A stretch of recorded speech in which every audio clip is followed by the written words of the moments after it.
We've got 2 more days before USC and LSU kick off. I need more help. I need more analysis help.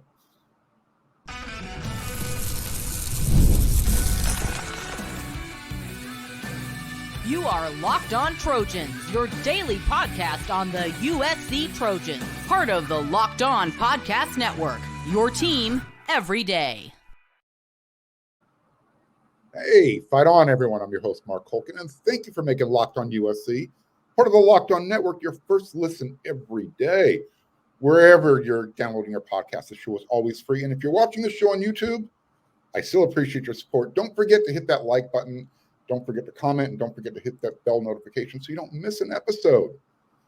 5 Hour Energy fixes tired fast with 0 sugar and a convenient portable size. It's the perfect pick-me-up for getting stuff done.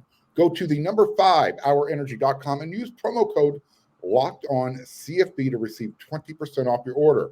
This offer is only valid until September 30th on one order and cannot be used with other promotions. Go to 5hourenergy.com today to get started. You would think that I've covered every possible angle heading into this game Sunday against LSU. I have.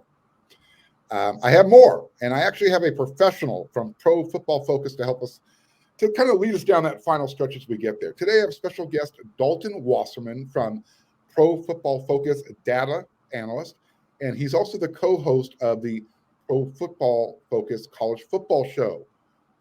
Dalton, welcome to the show. Appreciate you having me on, man. It's only 2 days away for you guys. I know you guys get to go almost last in week 1. It must be a killer wait, but at least you get a lot of good action in between, right? Hey, I'll tell you what, I am enjoying every single college football game that I get to watch. So whatever gets us to that USC LSU game, I can be patient. Real quick, I want to get this in here. There's a lot going on at PFF right now. It's fantasy draft season. PFF has all of your expert rankings, like Dalton Wasserman, and they're going to get you ready for the draft. Sync your league and PFF's mock draft simulator. PF will help you. We'll also have a lot of cool in-season content, including the positional rankings. They'll have their best analysis to get you ready for the 2025 NFL draft and everything you want to be interested in. So head on over to pff.com and check out PFF Plus when you're done with this episode. Again, Dalton, thanks for coming on. So I watched your preview show that you did with a friend of the show, Max Chadwick. And before we start talking about USC and LSU's defenses, hopefully they're going to be better than last year, do me a favor, because we're going to talk about offense first. Can you tell everyone what an offensive EPA play is? That's a big topic that is talked about on PFF. Kind of educate people what the EPA per play is. So EPA stands for expected points added, right? And obviously the goal of every drive is to score a touchdown and to get 7 and all of that. But what it really is a measure of how efficient an offense is on a play-to-play basis, right? So when you get to it, it's a little granular when you talk about EPA per play and trying to break down the value of each individual play to a drive and to a game and to an offense, right? So if you have a really high EPA per play, the idea is you're more efficient at essentially getting towards the end zone quicker, right? If you're picking up big chunk plays all the time, if you're really efficient, especially in the passing game where you're picking up explosive plays all the time, like these two teams were, USC and LSU last year, they were both towards the top, and they should be with Caleb Williams and Jaden Daniels as their quarterbacks. But that's really what it is. It's just a measure of how efficient your offense is. So the higher a positive EPA per play that you have, the more efficient you are, and more than likely, the more points you're going to score, barring turnovers and red zone play and things like that. But it's meant to be a neutral measure of how efficient your offense is. With that knowledge, can USC's EPA improve with Miller Moss compared to Caleb Williams? And I know there's a lot of new processes going into place here, including that helmet communication device. How's that going to affect things?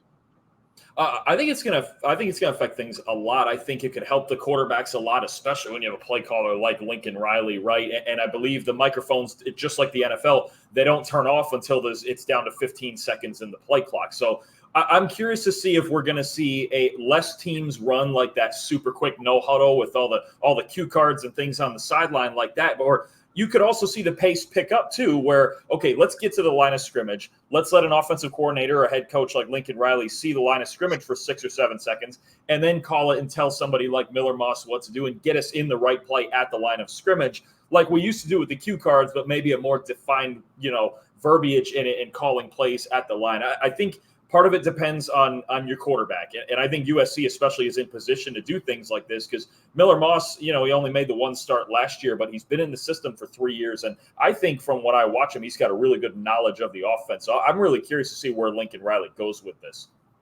Yeah, I keep flip-flopping back and forth whether or not this is advantageous for USC because of a Lincoln Riley and the relationship with Miller Moss, where it's almost like I can, ESP you the play call, but instead, hey, here's play number 3, run that, and Miller can just get up to the line and call out the shot. So I'm interested to see how this plays out in game 1 and how it goes on throughout the season.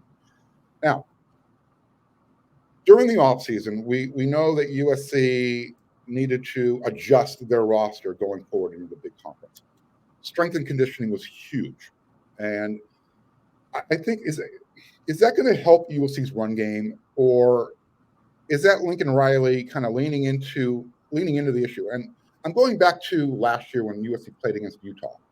They ran the ball for 100 yards in that first quarter. Utah had no answer. And then all of a sudden, USC decided we're not going to run the ball again in the second half. Is USC getting bigger because they want to run the ball more? I mean, we know why they're getting bigger, but will Lincoln Riley will he lean into his running game more than he did last year instead of relying on Caleb?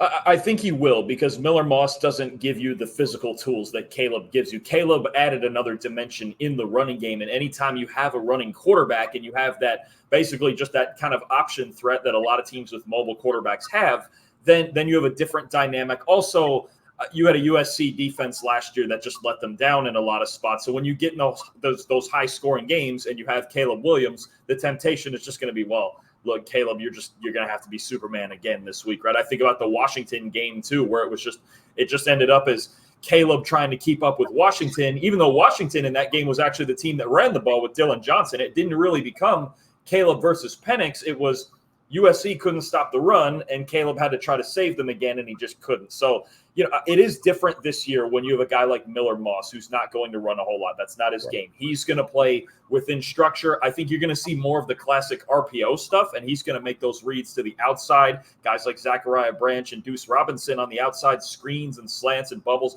and all that stuff. I think the idea, for Lincoln Riley, and it's good that he's had this experience with both types of quarterbacks, right? He's had Caleb Williams and Kyler Murray, who are freak athletes, but he's also had Baker Mayfield, who he probably has to run an offense with a Miller Moss a little more like he did with Baker Mayfield, right? So I think Lincoln's ability to adapt to his players gets underrated. And look, no matter who he's got a top 10 offense every single year. He's going to find a way to score points, right? So I do think they're going to run the ball a little bit more in a traditional sense, but I think the RPO stuff is still going to be heavy with Moss in there.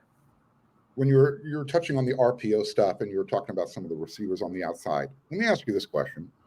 Which of USC's 4 young wide receivers, the sophomores, and I'm talking about Deuce Robinson, Jacoby Lane, Mekhi Lemon, and obviously Zachariah Branch, which one of those wide receivers is going to cause LSU the most problems? Do they match up with USC's wide receivers? I know LSU's weakness in their defense is their secondary. I think it's Zachariah Branch. And honestly, you could ask me this against any opponent. I think Zachariah Branch is special. I think he's got special feet. I believe he was the only player last year in the country to return a kickoff and a punt for a touchdown. And I was surprised he didn't get more touches on offense last year. I know they had guys like Mario Williams and Dorian Singer and some other guys, Brendan Rice, veteran guys ahead of him. But I think Branch's feet are absolutely special. I think he's got agility and moves and open field quickness that matches maybe any receiver in the country. I think he could be the breakout receiver in all of college football this year if he gets enough touches, if he gets the right touches. Because to me, I look at him as a guy who he's got that Tyreek Hill ability where it doesn't matter where you give him the football. He's a threat to score from anywhere. I think Zachariah Branch, there's some other really good players in that receiving core, even though they're very, very young, but I think Zachariah Branch is special. No, there's no doubt about it. He's a very special player. But I'm looking at, what LSU is returning in the secondary, and the different types of receivers that USC has. I don't know if LSU can replicate that when they're running their scout team during practice. I mean, you got Juice Robinson, 6'6", runs like a deer. Jacoby Lane, 6'4", basketball type of bounce, 48-inch vertical, arms that just keep going and going and going. You talked about Zachariah Branch. And the guy that nobody mentions enough, including myself, is Mekhi Lemon. If people like Amon-Ra St. Brown's type of game at wide receiver, that's who he is. And he's actually a little bit bigger, a little bit stronger than Amon-Ra. So USC definitely is bringing some tools on the outside. I'm interested to see if Lincoln Riley is going to be willing to balance that with the running game, which I think he got away from a little bit last year. Now, we're going to talk about that defensive chess match coming up in the next segment, but first we got to do this.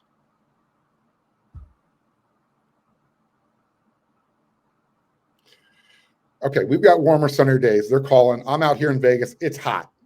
I don't have a microwave in my room, but if I did, I would be fueling up with Factor's no prep, no mess meals. Meet your wellness goals in time for summer, thanks to the menu of chef-crafted meals with options like Calorie Smart, Protein Plus, and Keto. Factor's fresh, frozen, never frozen, are dietitian approved and ready to eat in just 2 minutes. So no matter how busy you are, you always have time to enjoy nutritious, great tasting meals. They've got 35 different meal plans you can choose from, over 60 different add-ons you can do every week. So you can explore all these different flavors that you've been thinking about doing.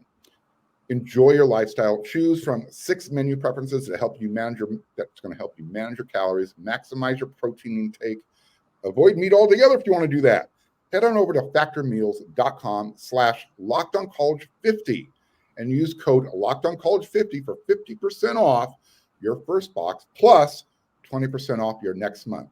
That's code LockedOnCollege50 at factormeals.com/LockedOnCollege50 to get 50% off your box plus 20% off your next month while your subscription is still active.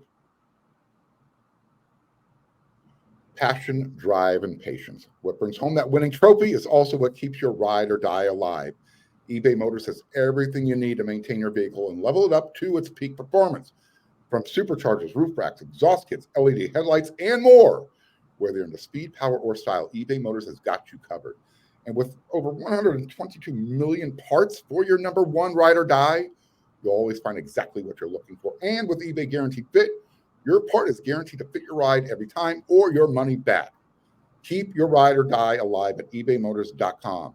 Eligible items only, exclusions apply. eBay Guaranteed Fit, only available to U.S. customers. All right, let's get into this. This is what everybody wants to talk about. Both of these programs last year, and I'm not going to mince words, they sucked on defense. Bottom line, which defense is going to slow down those EPA numbers that we talked about in the first segment? Is Coach Lynn, USC's new defensive coordinator, does he have the resources, to have an impact like he did at UCLA in year one? And, he used a little bit of coach speak last week when I spoke to him, but he said, Coach Lynn said, hey, I inherited more talent at USC than I had over at UCLA. Dalton, can Dalton Lynn make a difference with USC's defense, or is Baker over there at LSU going to have a bigger impact with the parts he has returning?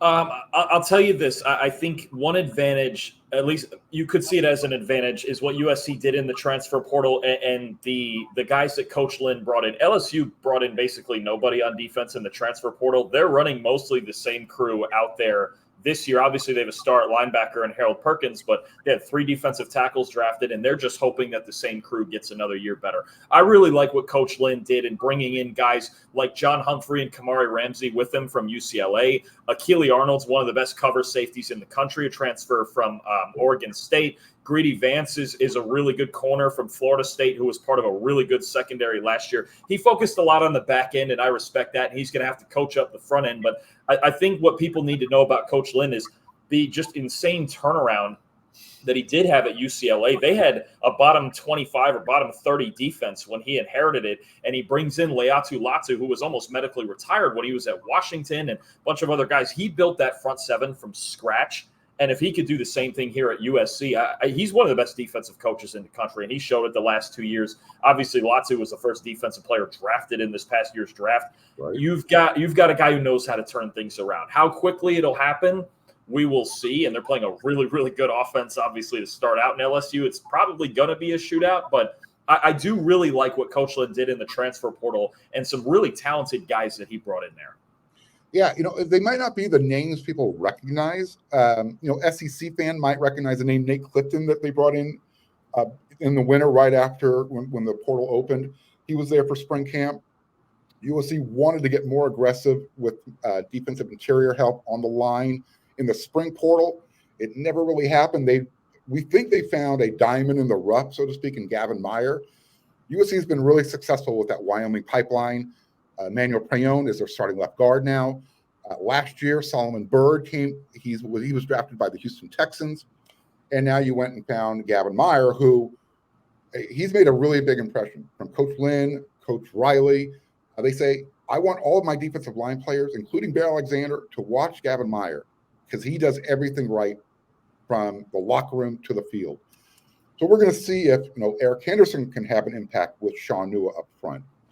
My concern with USC's defensive line is can they stop the run between the tackles? Because if they can't do that, it's going to be a long day. And you brought up Latu. USC has some guys on the edge. They've got Anthony Lucas, Jamil Muhammad. They've got a young man named Braylon Shelby. When you look at, he's a first guy off the bus type of body. He is an SEC type of player. Are they going to be able to get around those two NFL bookends that LSU is bringing out there in Will Campbell and Emery? If they can't get to Nussmeier, what's going to happen?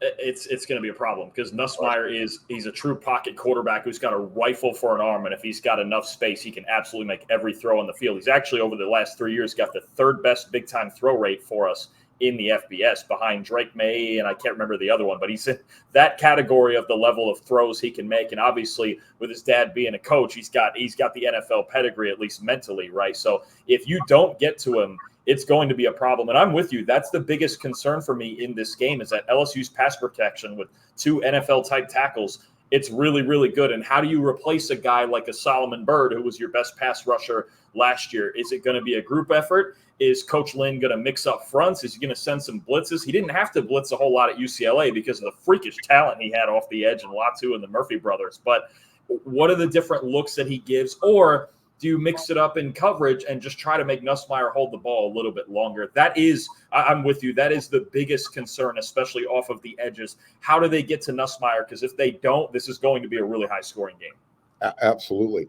And I think where USC has an advantage, and this is where the chess match is going to play, USC's secondary is by far the strength of their defense. Until they prove they can stop the run, they are who they are.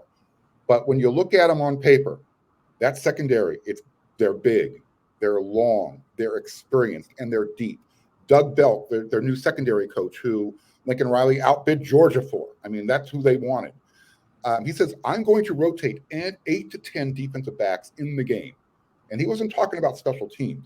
He's talking in the rotation. I'm thinking, it's a pretty high bar to set because you typically don't rotate your cornerbacks out of the game too frequently unless you're looking at a matchup. So can USC's defensive backs match up with LSU's wide receivers, and will that kind of stem the tide where like, okay, LSU's offensive line is doing their job, but USC's got some sticky dudes out there.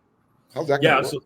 Absolutely. I think, I think that's a big mystery in this game because now we talk about USC's got a bunch of transfers in their secondary, but LSU, on top of losing Jaden Daniels, lost 2 first-round picks in Malik Neighbors and Brian Thomas. And look, their top 2 guys that they have, Kyron Lacey's a solid player, and C.J. Daniels, the transfer from Liberty, is a really good vertical threat. I think he might be the X factor in this entire conversation, depending on if we can see him get open on a Power 5 level consistently, right? Liberty had the easiest schedule in college football last year, and he tore everybody to shreds, and that's great. But now you do it in I almost said Pac-12, a Big Ten competition in the USC and SEC competition. So C.J. Daniels is a huge X factor. I think it's one of the weirder matchups of the weekend of like, we have this mashup of transfer portal guys in this game going against each other that I don't think any of them have ever played each other. It's about, though, covering LSU vertically. At the end of the day, they want to keep Nussmeier in the pocket for as long as they can, and they want to get down the field, right? So if they can keep things in front of them, or even like you mentioned with the size at corner, stay tight on these vertical routes, because Daniels is a very good vertical receiver, but he's not the most nuanced route. It's almost like Brian Thomas last year, right? So I think I would say this: be glad you're not facing Malik Neighbors and Brian Thomas for darn sure. But no, it's certainly going to be a fun matchup to watch, especially if we get into a high-scoring game here. Those are the guys you're going to be looking at. Yeah, I've come to the conclusion that this game is going to be won in the trenches, cliche, obviously, but more so in the red zone. Which defense can force the other team into field goals instead of allowing touchdowns like they did last year? That's going to be the difference in the game as far as how I see it playing out.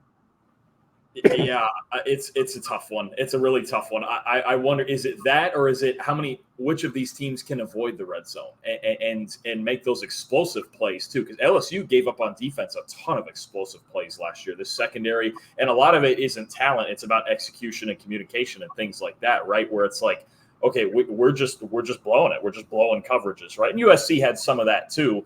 But I think what it'll come down to, though, and this is the part where I'm curious about Woody Marks and the USC running game, and even LSU's running game too. LSU has the same element where you don't have Jaden Daniels now. Garrett Nussmeier is not a runner. He's a classic pocket quarterback. Which of these teams, at least when they need to, I don't think either one of them is going to go out and run for 200 yards, but which of these teams, if we do get in a red zone situation, can get in the red zone and run the ball just when they have to? And I think you've got some interesting matchups. So you've got LSU's O-line with two great tackles, obviously, and a really good offensive line as a whole. Are they going to be able, without Daniels, to just keep everybody from stacking the box and getting up on the running back? And as far as USC, I think it's fascinating. This is a guy that Max actually has pointed out to me all summer. Jonah Monheim moving to center. And you know, we're seeing a similar thing with, I kind of compare him to Graham Barton, who was the first-round pick of the Buccaneers, who just came from Duke. Tackle, moving to center, really good athlete, monster pass protector. I'm curious to see in USC's run game.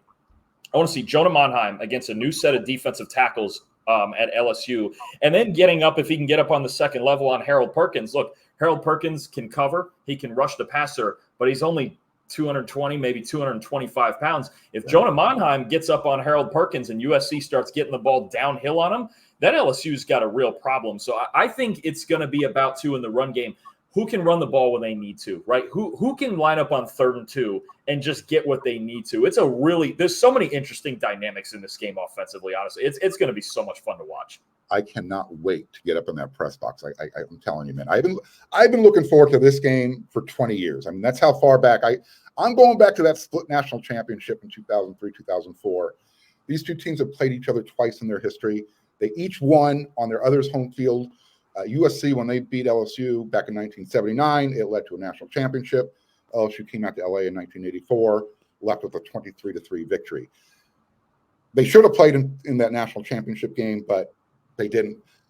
Obviously, this doesn't settle the score, but these two fan bases, they like to go at each other. I've already seen it out here in Vegas. There's a lot of excitement for this game. So yeah, I agree with you. All right, we're gonna talk about the game itself, how it's going to end. We're going to talk about the MVPs, how it's going to play out in the next segment. But let's do one more of these.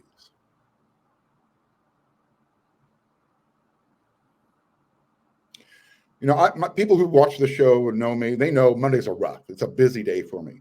But what's even rougher for me as the week goes on, anytime after lunch, I'm tired. And if I'm tired, you're probably tired too. No one's alone. Research shows that 70% of us hit the wall after lunch. Let 5-Hour Energy Shot help you leap over that wall instead of crashing into it. Did you know that 5-Hour Energy has 0 sugar and it comes in a convenient, portable size? In fact, it's the perfect pick-me-up for getting stuff done. Go to their website. The 5-Hour Energy website has flavors galore. You choose. They got watermelon, tropical burst, grape, berry. They got more than that. Go check it out. And when you're on their site, you even have the option. You can build your own 12-pack, your own 24-pack. You can choose the flavors, and they'll deliver it right to your front door. All you have to do is go to the number 5, hourenergy.com, That's the number 5, hourenergy.com, and get some 5-Hour Energy product today. And if you use my promo code LOCKEDONUSC, you'll also get to receive your 20% off your order. Use your energy now. This offer is only valid until September 30th on one order and cannot be used with other promotions. The code is also not good on subscription orders. Go to 5hourenergy.com today to get started.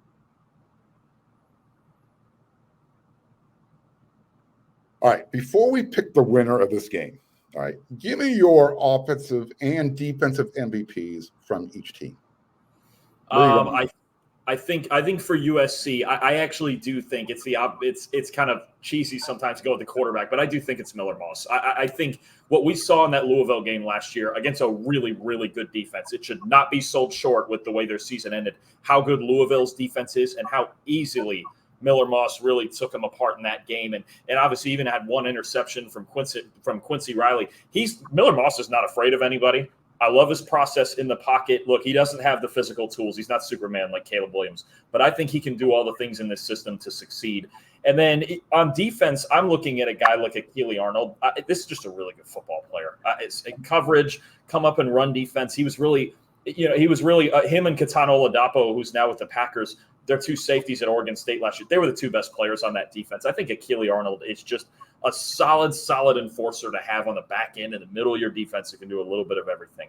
As far as LSU goes, I think offensively for me, I look at Will Campbell. He's their best player, and I think if LSU is going to win this game, it's going to be because they pass protected out of their mind. And not even for them, honestly, it's not even out of their minds. They're just really darn good. I believe they were I think they were the second best team in pass protection for us last year behind Oregon. Like they're just, Texas was. They were in the top 5. LSU was somewhere in the top 5. They were good. Yeah, they were really, if you have Campbell and Jones, you should be really darn good in pass protection. So I look at really both of those guys. And if USC can't get a pass rush going, then it's a problem. And then defensively, it's hard to tell with LSU sometimes, but the one constant is Harold Perkins. And the one thing that we looked at a lot last year, so the year before last in 22, he was an edge player, and he was a dynamic pass rusher. He was incredible, right? They move him back to linebacker last year because he is smaller. He's maybe 225, and we might be giving him too much credit for that. How many times are they going to blitz Harold Perkins? How many times are they going to send him to get pressure on Miller Moss? And, again, that matchup with Jonah Monheim in the middle, whether it be a battle of wits or Monheim getting to the second level, how much further – Perkins had a good year, maybe a very good year in his first year at linebacker. How much better can he be? Is he the best linebacker in the country? And can he prove that to us in a really fun matchup in this game? You've mentioned Achille Arnold's name a couple of times. His brother, Easton Mascarenas Arnold, also came over to USC from Oregon State, all-conference selection at middle linebacker. He's a guy I think everybody should remember the name, keep an eye on. That was one of USC's biggest challenges last year, was that up the middle. Mason Cobb had the job last year. It was a scheme problem last year. USC does not have a personnel issue. They had a scheme issue last year. Watching that defense before the ball was snapped shift every single time, you knew which direction the ball was going. If USC shifted left, the ball was going right. If USC shifted right, the ball was going left. It was an easy defense to attack. So on that, you've given me your MVP. So 2 different chess matches. Who wins the battle between offensive coordinator Joe Sloan and USC's defensive coordinator Dalton Lynn? Who wins that battle? I think it's a close battle, but in this game, all you might need is a close battle. I don't expect USC to come out here and only give up 10 points. I know maybe that's what you're hoping for, but right. I think what D'Anton Lynn does, and to your point about not being predictable, you see him at UCLA, 1, adjusting to his personnel and what he has, right? And 2, different fronts, sometimes 5-man fronts, sometimes 3-man rushes and dropping 8, sometimes simulated pressures and different things from all over the place. You do have a guy in D'Anton Lynn. Not only did he have a lot of talent over there at UCLA, and some of that talent's coming with him, but a guy who mixes things up and understands his personnel. And I think one of the best things he does is adjust to his personnel. Look, there was times last year where he just had a 3-man rush going, and somehow they were still winning the battle. I mean, and I know USC might not have Latu and the Murphy brothers, but it shows me Lynn's willingness to adjust to what he has and maybe help out where he needs to help out, right? So I do think it is a very even battle, and the big thing is going to be getting a pass rush. But I think Lynn can absolutely have a huge impact on this game right away. And then on the other side, who wins the chess match between Lincoln Riley and Blake Baker? Especially when Blake Baker has a chess piece named Harold Perkins. I mean, you talked about it, you have to account for him. So who's winning that match? I still think Lincoln Riley, and I know he's gotten a ton of criticism over this offseason. Haven't won enough, didn't win a Pac-12 title with Caleb Williams. But look, Lincoln Riley's got a top 10 offense every year. He's got, like you mentioned, a boatload of athletes on the outside. And against specifically a guy like Perkins, what his offense does with all the RPO stuff and sometimes the pace too, you put those guys in the middle, those linebackers and safeties, in conflict. You make them think east and west and wide side, short side, and making them pick between run and pass. All of those things, like Harold Perkins is going to have to play really, really well if LSU is going to win this game. And then I just think, and they got slightly better towards the end of last year, but LSU's secondary last year was so concerning. It was so concerning because it just wasn't up to the standard. In their 3 losses, they gave up 142 points. I mean, it's just the part. And now you're talking about Lincoln Riley, and I know he's got a young crew at receiver and all, but they're just terrific athletes, and Miller Moss can handle the task. I think it's the one part in this game where Lincoln Riley does, unless we see substantial improvement from the LSU secondary, I think Lincoln Riley does have a pretty good advantage in this game. Well, on that note, pick a score. Who's winning this game? I have USC 35, LSU 27. And I know USC is the underdogs, and I know LSU is the SEC team. But one, it's a long trip to Vegas and a lot shorter trip to Vegas for USC. But I just, those questions that I still have about LSU's defense, and at least I'm pretty sure USC's defense is going to make progress under Dalton and with the transfer portal talent. He brought in a lot of really good players, right?